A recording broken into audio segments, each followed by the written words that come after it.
మోకాళ్లలో గుజ్జును పెంచి నొప్పిని తగ్గించి సర్జరీని దూరం చేసే ఫ్రీడమ్ వాక్. నమస్తే, welcome to Suman TV. July 1 నుంచి డిప్యూటీ సీఎం పవన్ కళ్యాణ్ తన సొంత నియోజకవర్గమైనటువంటి పిఠాపురంలోని పర్యటించనున్నారు. అదే రోజు సాయంత్రం వారాహి సభ కూడా నిర్వహించనున్నారు.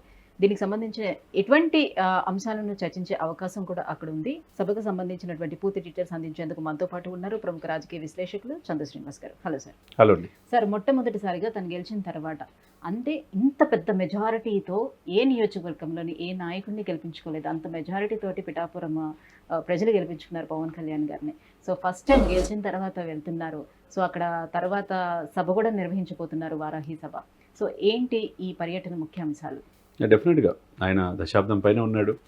అంతకుముందు గాజువాక్లో భీమవరంలో పోటీ చేసిన గెలిపించాల ప్రజలు. కానీ మొక్కువని ధైర్యంతో ఉన్నాడు, ప్రజల కోసం ఉన్నాడు. తన కోసం అనేక దెబ్బలు తిన్నాడు. అంటే దెబ్బలంటే అనేక రకంగా మానసికంగా ఆయన ఇబ్బంది పెట్టారు, అనేక రకంగా విమర్శించారు, అసెంబ్లీ గేటు కూడా తాకనేమన్నారు. అవన్నీ దాటి బయటకు వచ్చాడు. ఈ రోజున వారాహి యాత్ర ద్వారా ప్రజల్లో దూసుకెళ్ళాడు. అది ఉత్తరాంధ్ర కావచ్చు, రాయలసీమ కావచ్చు, కోస్తా ఒక ప్రాంతం అనేది లేకుండా ఈ కూటమికి 164 సీట్లు గెలవటంలో కీలక పాత్ర పవన్ కళ్యాణ్ గారు పోషించారు. అది అందరూ తెలిసిన అంశం. ఇకపోతే తనని ప్రతిసారి ఓడిపోవడానికి ఆయన కూడా సిద్ధంగా లేడు. ఈసారి కనీసం ఒక 20 మంది ఎమ్మెల్యేలతో వెళ్ళాలని నిశ్చయించుకున్నాడు. 100% స్ట్రైక్ రేట్తో 21 మందిని గెలిపించుకున్నాడు. 20 మందిని తనతో పాటు 20 మందిని. తను కూడా 70,279 ఓట్లతో, అంటే జగన్మోహన్ రెడ్డి గారికి 61,687 ఓట్లు వస్తే మెజార్టీ, ఆయన తగ్గింది. 90,00,000 ఉండే మెజార్టీ ఆయనకి తగ్గింది, ఈయనకి పెరిగింది. పిఠాపురంలో అత్యధిక పర్సంటేజ్ ఓట్లు, నైట్ 1 గంట దాకా ఓటేశారు ప్రజలు. మేము గెలిపించుకోవాలి, మాకు దేవుడులాగా, దేవుడే పంపించినట్టుగా పిఠాపురం ప్రజలు అనుకున్నారు. ఎందుకంటే 70,279 ఓట్లు మెజార్టీతో గెలవటం అంటే కన్సల్ట్ అక్కడ కాకినాడ ఎంపీగా పోటీ చేసిన వంగ గీత గారి మీద గెలవటం. సాక్షాత్తు జగన్మోహన్ రెడ్డి గారు అక్కడికి వెళ్ళి, నేను ఇక్కడ గెలిపించండి నా సోదరి వంగ గీత గారు, గెలిపిస్తే డిప్యూటీ సీఎం చేస్తా అన్నా కానీ ప్రజలు నమ్మల. మరి జగన్మోహన్ రెడ్డి గారు వెళ్ళగా నమ్మలేదంటే ఇక చూడండి. అంటే పిఠాపురం మీద ఒక మాస్టర్ స్కెచ్ చేసుకున్నాడు ఆయన. పిఠాపురం ఆంధ్ర కాశీగా తీర్చిదిద్దా అని చెప్పాడు. అతి చారిత్రాత్మకమైన దేవాలయాలు అక్కడ ఉన్నాయి. ఆ యొక్క టూరిజం సర్క్యూట్ ఏర్పాటు చేస్తాను.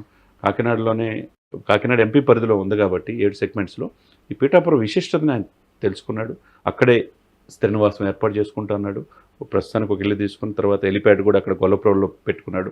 అంటే అక్కడ ఉంటాడు, గెలవంగానే వెళ్తాడనే ఇది కాకుండా అసెంబ్లీ సమావేశాలు, మంత్రివర్గ సమావేశాలతో పాటుగా సరిసమానంగా పిఠాపురంలో నేను ఉంటాననేది ప్రజలకు కలిగించాడు నమ్మకాన్ని. అంటే ఈ ఆలయాల అభివృద్ధి, ఈ టూరిజం అభివృద్ధి, ప్లేసెస్ కింద అభివృద్ధి చేయటం, ఇవన్నీ కూడా చూస్తూ ఉంటుంటే మోడీ గారి అడుగుజాడల్లో నడుస్తున్న విధంగా 100% మోడీ గారు ఇప్పుడు అయోధ్యను కావచ్చు, రాముల వారి రాముని పునర్నిర్మించడం, తర్వాత వారణాసిని డెవలప్ చేయటం, ఎప్పుడు చరిత్ర ఎరుగున 370 ఆర్టికల్, ఇట్లాంటి చారిత్రాత్మక సంపదను ఆయన కాపాడుతున్నాడు.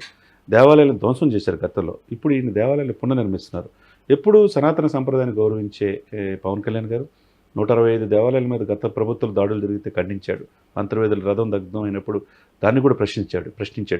ఇక లక్కీగా ఏంటంటే మీరు అన్నట్టు ఉప ముఖ్యమంత్రితో పాటు కీలకమైన ఈ శాఖలు సాంస్కృతిక, టూరిజం అన్నీ కూడా, సినిమా ఫోటోగ్రఫీ ఈ పరిధిలోనే ఉన్నాయి. కందులు దుర్గేష్ పరిధిలో ఉన్నాయి, అంటే జనసేన అభ్యర్థి కాబట్టి సాంస్కృతిక శాఖలో ఇక్కడ ఉంటే, టూరిజం ఇక్కడ ఉన్నప్పుడు డెఫినెట్గా టూరిజం సర్క్యూట్గా డెవలప్ చేస్తా. యాత్రికులు అంటే ఇక్కడ కాశీ, ఆంధ్ర కాశీ అంటే ఇప్పుడు కాశీ వారణాసి వెళ్ళాల్సి వస్తుంది. ఇక్కడ ఆంధ్ర కాశీగా పిఠాపురం తీర్చిదిద్దుతానని అన్నారంటే గత ప్రభుత్వాన్ని నిర్లక్ష్యం చేసినాయి.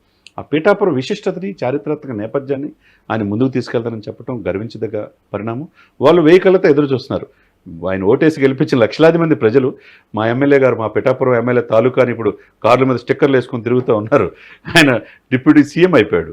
ఆయన్ని ప్రజలు కల్లారా చూడాలని వాళ్ళతో ముఖ్య నాయకులు గెలుపులు కీలకమైన పాత్ర వహించిన వాళ్ళందరితో కూడా సమావేశం, మార్నింగ్ సెషన్ ఏర్పాటు చేసుకొని ఈవినింగ్ అదే పిఠాపురంలో బహిరంగ సభ కూడా ఏర్పాటు చేయడం ఒక మంచి పరిణామం. దాంతోపాటు అది 1వ తారీఖు జరగబోతుంది, జూలై 1.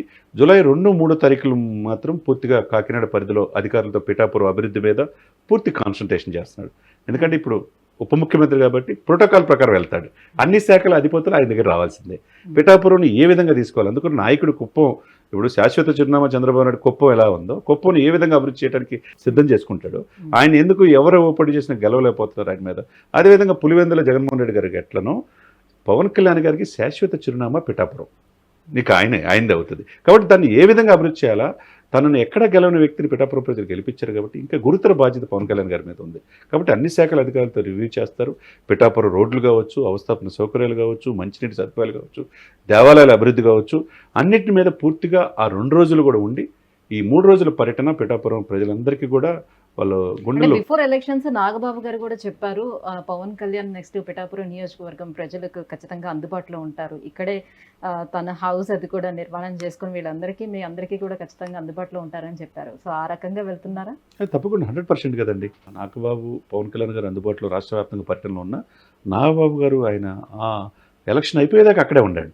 ప్రజలకు అందుబాటులో ఉండి ఎవరైతే కార్యకర్తలు చేశారో వాళ్ళకి ఒక మనోధైర్యం, వాళ్ళకి ఎప్పటికప్పుడు నేను ఉన్నాను భరోసా, నా తమ్ముడు ఇక్కడే ఉంటాడనేది నాగబాబు గారు ఇవ్వగలుగుతారు. కాబట్టి 100% పవన్ కళ్యాణ్ గారు పిఠాపురానికి న్యాయం చేస్తాడు. పిఠాపురం ఒక రోల్ మోడల్, ఈ దేశంలోనే ఒక ఆదర్శవంతో నియోజకవర్గంగా తీర్చిదిద్దానని చెప్పాడు ఆల్రెడీ. ఉప్పాడ బీచ్, పిఠాపురం అన్ని సభల్లో చెప్పాడు అక్కడ. కాబట్టి ఈ యొక్క పిఠాపురం అనేది చారిత్రాత్మక నేపథ్యాన్ని ఆయన కాపాడుతాడు.